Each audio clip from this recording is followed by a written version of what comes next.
All right, everybody, we are back again for another episode of the Coaches Compass. Now, remember, I don't know what episode it is. I just continue to record, continue to bring out cool guests from all across the world. Now, hit that like, subscribe, comment button down below so we continue to have this thing grow, continue to bring out cool guests from all across the world. Now, I've got another special guest with me here today. I've got Coach Ben from B3 Human Performance. He can add 5+ miles per hour to your EV in 90 days, eating power for serious ballers. Now, if you want to join, just go ahead and DM him when. You can go ahead and get active. Coach, thank you and welcome to the Coach's Compass. Hey, man, thanks for having me. I appreciate it. Of course, man. I know it's been a long time coming, trying to figure out schedules and everything like that. The life of a coach, it's always all over the place. But coach, if you look back to your younger self and look at your coaching now, would you want to be coached by yourself? Absolutely. Yes. Yeah. I, Why do you I, say I had that? a I had a few good coaches growing up that I'm now realizing I'm emulating more and more the older I get. And they were tough at the time and we thought they were crazy, but they were the ones that they instilled that hard work ethic and, just get down to business and do what is required. How long though did it take you to realize that, like, hey, they weren't just being jerks, they weren't being dicks to us, they were kind of just, implementing the stuff that we needed for later on in life, and then how long has it taken you to kind of relay that to your athletes? I think I always kind of knew it. My father's is the same way and always was growing up. And so I never took offense to it. But now becoming more of an adult and getting more youth athletes around me, it's become more and more evident that, okay, I see what they were trying to do and I see how important it is, not only for sports performance, but life in general. That's a huge thing that I think maybe a lot of people don't understand about me, and maybe a lot of coaches, and to no fault of their own, don't focus on. But the the, the sport field is important, but what's more important to me is preparing these athletes for life in general, because I think the weight room and sports are a great litmus test for what they're going to experience one day in life, because life's fucking hard, man, you know? Yes. And you can't just you can't just really go with the flow in the weight room, on the field, in life, if you wanna be great or be good at something. And even if you even if you don't ever make it, at least you tried. I love how it kind of makes that switch, because remember we were there in their shoes. We are like, man, coach, you have no clue what you're talking about. Like, life is going to be completely different 10 years from now compared to what you're talking about. But like, when you talk to your athletes about, hey, like, it's all just a repeat cycle. Like, the life lessons you're going to go through, like, I've already been through them. So how Yeah, hard is it to get athletes to kind of like buy into that and like understand it? Like, hey, like, I'm not trying to help you in the weight room and on the field. I'm trying to like help you in life, like, because things are going to yeah, happen. yeah, I kinda had a major shift in how I lived my own life, a couple years ago. So, I don't feel like I'm far enough in it to be able to talk about it with authority yet, but in reality, I am. But I get really bad, what do you call it when you don't wanna talk about something because 'cause you're afraid that you don't have the experience? It's almost What's that that term? imposter syndrome, but like, Imposter syndrome. I think yeah. I have imposter syndrome all the time, but I'm 34 now, and most of my athletes are half my age, so I can speak to it, but I don't feel like I've had my foot in the door as far as actually actually what I've preached for so many years, if that makes sense. I didn't realize I always worked hard growing up. My dad always instilled a hard work ethic in me, but it wasn't until recently, and I don't think it's ever going to change. I didn't realize how hard I wasn't working. Mm. And I think a lot of people don't realize that, especially at the high school level. Their career is so short and they have no idea how short it is. And you can tell them, and their parents can tell them, but that 4 years of high school goes by like that. And if they want to play a sport at the next level, I think a lot of them are under the impression that they just have to be good enough and they'll make it there. And then they're good. But every athlete that I have that signs that commitment to play at the next level, I tell them, congratulations. But now the real work starts. If you thought high school was tough, you have to kick it into another effing gear before you get to college, because every single kid on that team wants to take your spot. That's It's a fact. completely different, and nobody I don't think enough people talk about it, and nobody in high school, because I didn't play college sports, but no one realizes just how cutthroat it is, and that's why I say it's the perfect litmus test for what the real world is. I mean, honestly, like, I mean, all of us athletes, if you're a former athlete, if you played at college level, you played at the pro level, like everybody knows the statistics against it. Like just to go to Division 1, like the statistics from high school athletes that go to Division 1 in a Power 4 conference, right, is like 1%. And you take that percent and then you go to the professional level, it's even smaller of a percentage to go to professional level. And then to make it to your next contract or stay in there 5+ years, like the percentages go down and down. So it's kind of tough, for these youth athletes to kind of like not understand that it gets harder as you continue to go up every level. And then like And at those levels too, but, like, I'm even trying to get in their head, like, JUCO baseball is a whole other game now. a whole different game. They don't even realize how hard that is, and I tell them, like I just lost my train of thought. It's all good. JUCO baseball. I mean, even if you look at junior college football, right? Like now everybody's given, like if you go there for 2 years, your clock hasn't started, right? So then you got to add that up against the people that have already started college or transferring in, and then you got transfer portal. Now you got NIL deals. Like there's so much stuff against these kids now, which I didn't have to deal with. Like I'm 33. I know you're 34. Like back when we were in, like there were a lot of stipulations against transfer. Yeah, this is what I tell them, especially with baseball. If you don't love the sport of baseball, don't even go to a JUCO. You might love it in high school, but playing in college is a completely different animal. And if you aren't in love with the sport, you're going to hate the sport because you got to balance school, potentially living on your own for the first time, feeding yourself for the first time. Your teachers don't help you like they did in high school. And now you got to play sports too. You gotta go to team A whole practices, team whirlwind. lifts, team meetings. It's a whole kick in the gut, and they have no idea what's coming. But But then you got that's the the importance of it, I guess. parents. You got the parents that you got to talk to too, right? Like, how hard is Mhm. it to kind of get parents to understand? And also, because I mean, on the baseball side of things, it's a little different nowadays compared to before. Like, there's a lot of specialization, right? There's a lot of people that are just going full in on baseball, and then we're talking like not even just at the high school level. We're talking about middle school. Even some kids are saying in elementary school that, hey, I'm a baseball player. You're like, man, like Yeah. you haven't even learned how to run in a straight line yet. What do you mean you're just a baseball player? How do Yes. you how do you combat those conversations with parents and athletes even from the young age? That's a really good question. I think my answer might be a little bit different than what most are used to hearing. Parents always come to me and say, like, "Hey, kick his ass today." And it's like, Make them throw up. You're like, "Yeah, "Oh, what?" no, that's not how we do things, but yeah, we're gonna work hard."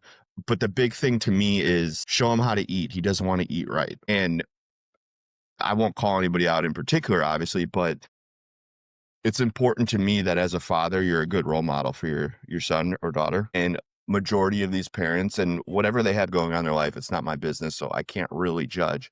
But it's not up to me to lay that foundation. I can show them, but why aren't you?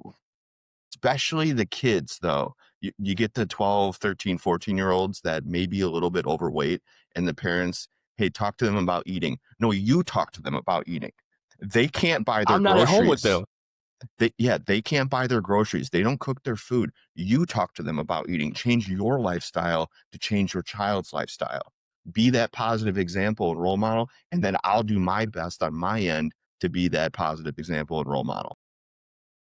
Hey, that's a tough one to have though. You know what I mean? 'Cause some It parents, is. because you got parents that are coming in willing to play, right? Because that's our job, right? Like at the end of the day, like we got to make a living, right? And we're trying to help these athletes get ahead and everything. But the parents are the ones obviously forking out the bills.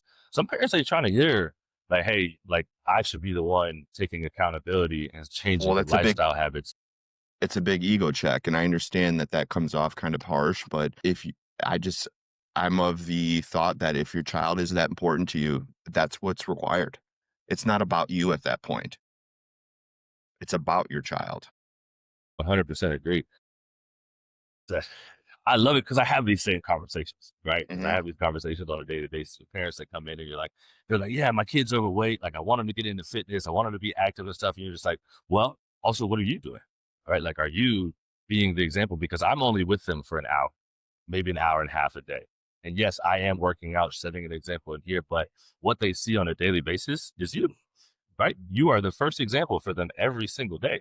And like you said, as a father, as a parent, right, you're trying to set that example all the time and you're living it yourself. Now, if you look back to your first year getting into this coaching thing, what are some things that you wish you would have known before you got into it?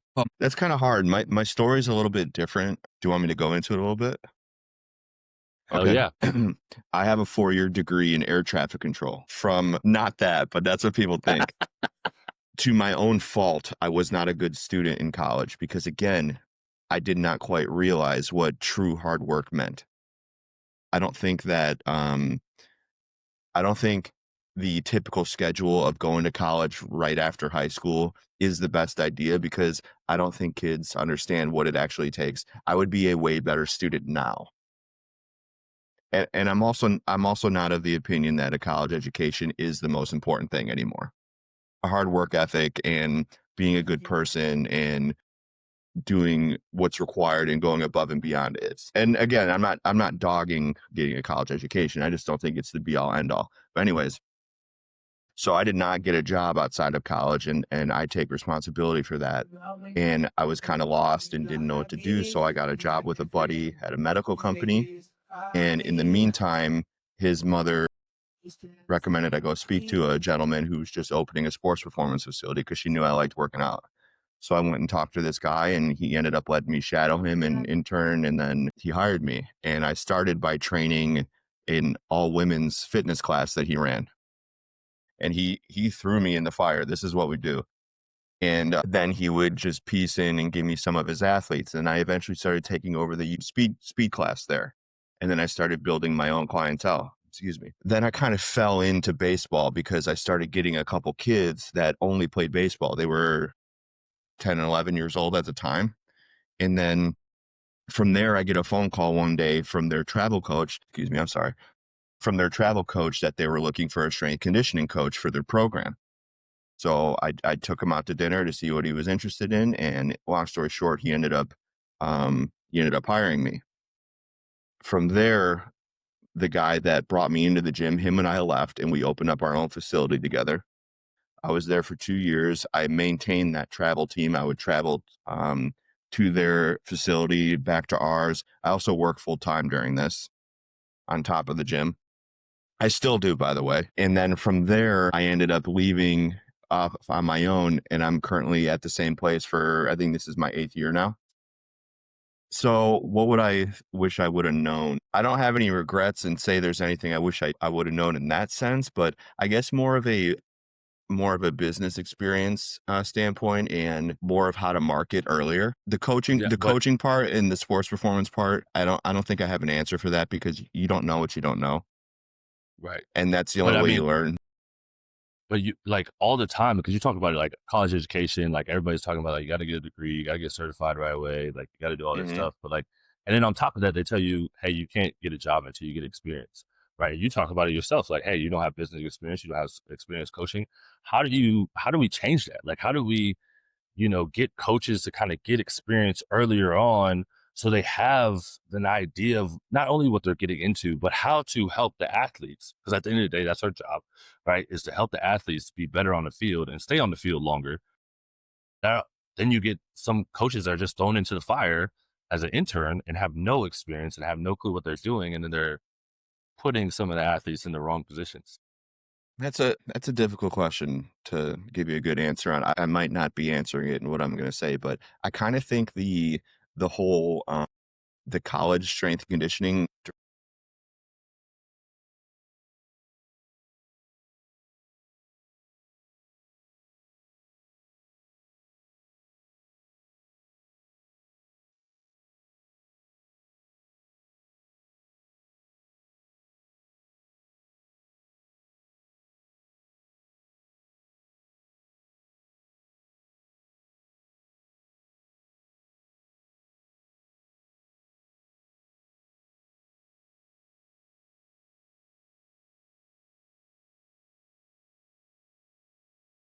Business.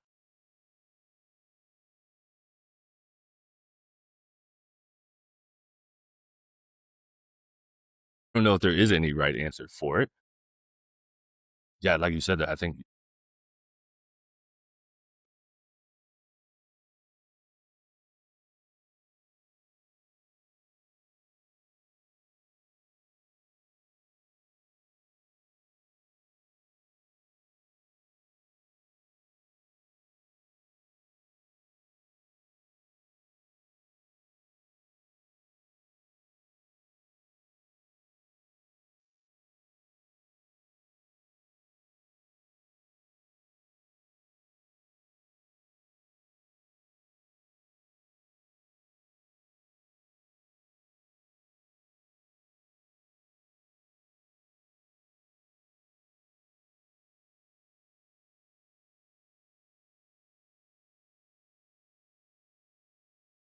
no, I fully agree. When do you think when do you think that stops? Because I think, I mean, as long as you depends on how long you stay in the coaching industry, right? Because you could get to your 45, 50, 55, 60, right? Because your body starts to slow down a little bit in there. When do you stop doing what you put your athletes through, but you still understand?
So before we get out of here, how would you define success for yourself outside PRs, outside wins? What would you define as success for yourself as a coach? I totally agree with you, Coach. I mean, I think what you're doing over there is amazing because obviously I'm following your work, right? I'm seeing what you're doing on a daily basis, and also being a husband, working a full time job, going in to do what you're doing now. Coach, keep it up. I want to say thank you, and I appreciate you coming on today. And just keeping it real. I think that's something that's much more needed in this industry from coaches like yourself to train not only to the athletes but to the parents and tell other coaches out there that it's all right to keep it real and you're still going to get clientele. And the more you keep it honest, the better the athletes are going to be in the long run. So, Coach, thank you, and I appreciate it.